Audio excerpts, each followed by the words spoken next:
Olá, muito bem-vindos ao canal Ler é Preciso, eu me chamo José Lopes. No vídeo de hoje falarei sobre o livro de Murray Rothbard chamado Anatomia do Estado, publicado aqui no Brasil pela Vide Editorial. O livro tem 76 páginas e na realidade é um ensaio que faz parte de uma coletânea de ensaios publicado por Rothbard em 1974. Rothbard ele nasceu em Nova York, em 1926, ou seja, um pouquinho antes ali da grande crise da Bolsa de 1929, e ele é considerado um dos idealizadores do anarcocapitalismo. Ele também foi um dos fundadores do Instituto Mises para a Economia. O livro, como eu já disse, ele é um ensaio e ele vai tratar, como o próprio título já sugere, sobre o Estado. E é dividido em três partes. A primeira parte, o que não é o Estado, onde ele vai afirmar que o Estado não é uma instituição de serviço social, muito menos é a representação de um povo. Inclusive ele faz aqui uma analogia que suponhamos que um certo governo ele seja apoiado, seja eleito por 70% da população e que essa população resolva eliminar os 30% da minoria. E ele diz que o fato disso acontecer, se viesse a acontecer, não quer dizer que o Estado esteja cometendo um suicídio coletivo. Não, é assassinato. Então ele, por mais que o Estado ele seja, no caso que ele citou, eleito por uma grande parte do povo, ainda assim ele não pode ser considerado como representante do povo. Porque sempre nós vamos ter também minorias que não estão de acordo com aquele governo, com aquele Estado. Ele vai afirmar na página 16 que o Estado, então, ele é a organização na sociedade que busca manter o monopólio do uso da força e da violência em uma determinada área territorial.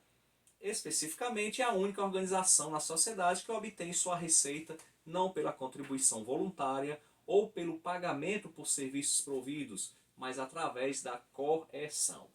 Seguindo adiante, na segunda parte, e aqui sim ele vai tratar o que o Estado é, ele vai dizer que a humanidade ela se desenvolveu, ela progrediu a partir do momento em que o ser humano ele escolhe o que ele chama de o caminho social, que seria o caminho das livres trocas, o caminho onde a propriedade privada ela é respeitada, o livre mercado é também respeitado, e ele diz que o Estado ele não respeita nada disso, que ele chama de caminho social.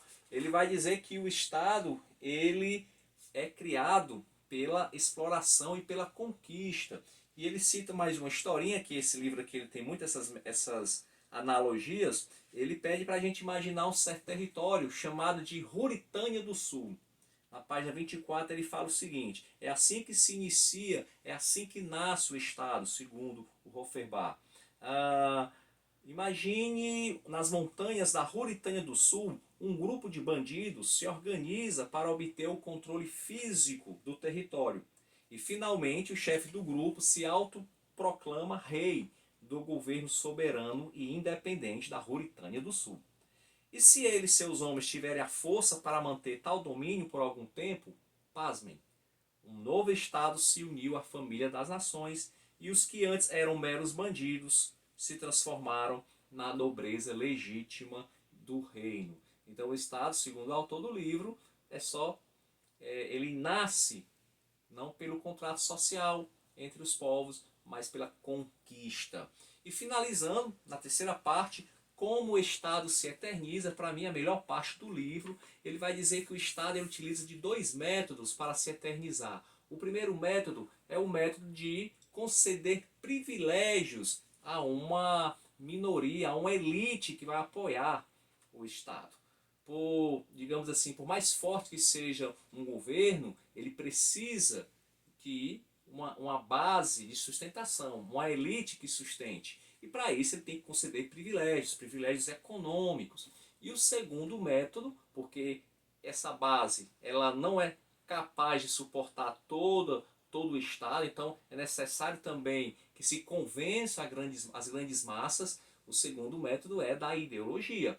E para isso é necessário os intelectuais. Eu achei muito interessante essa abordagem do Offerbar, que ele fala como os intelectuais se servem do Estado, como o Estado se serve dos intelectuais e como os intelectuais também se servem do Estado, que eles precisam do Estado para sobreviver. E os intelectuais vão o quê? Eles vão disseminar nas grandes massas a ideia de que é importante ter o Estado, que o Estado ele é necessário, que ele é para o bem do povo, entre outras coisas. E na página 28, para mim, uma das melhores partes desse ensaio, que ele explica essa digamos assim, esse acordo, né, entre Estado e os intelectuais.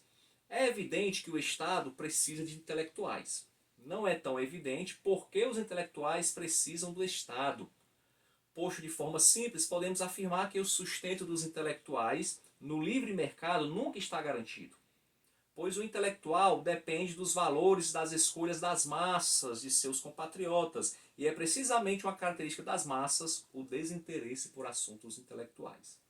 O Estado, por outro lado, está disposto a oferecer aos intelectuais um nicho seguro e permanente no seio do aparato estatal e, por conseguinte, um rendimento seguro, além de um arsenal de prestígios, pois os intelectuais serão generosamente recompensados pela importante função que executam para os governantes do Estado, grupo do qual eles agora fazem parte. Gente, isso aqui é sensacional.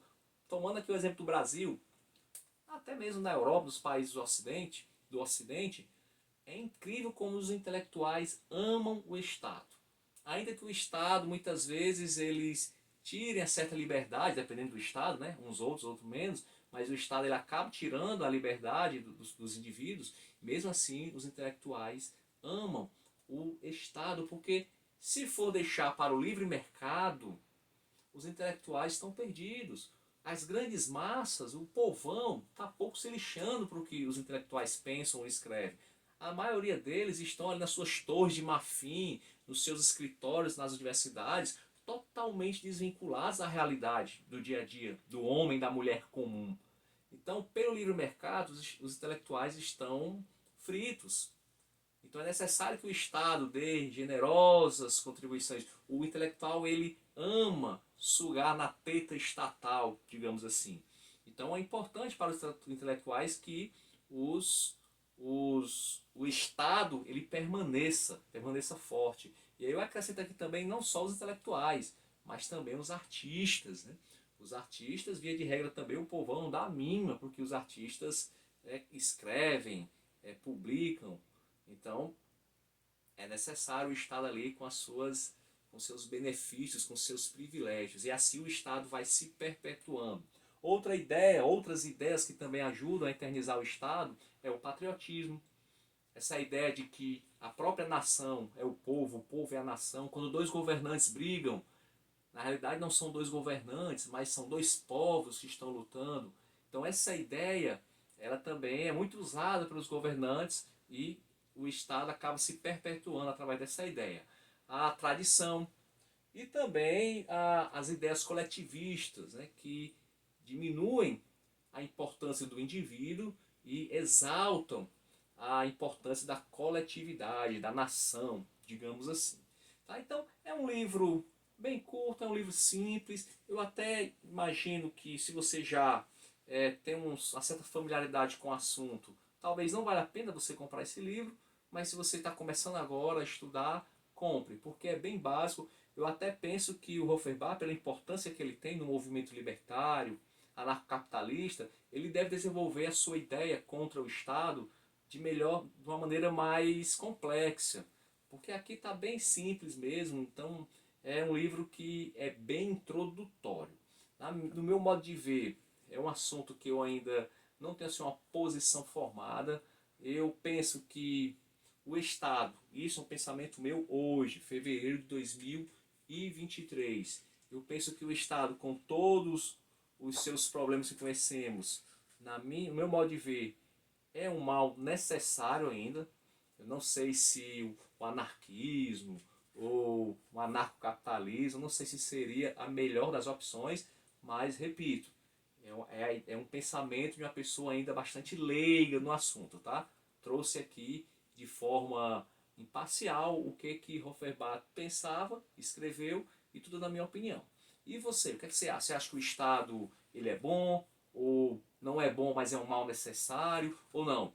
Deveríamos abolir o Estado e viver num outro tipo de sociedade sem a existência do Estado?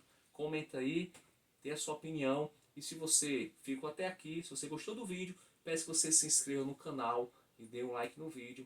Aguardo você nos próximos vídeos. Até lá, vamos ler porque ler é preciso.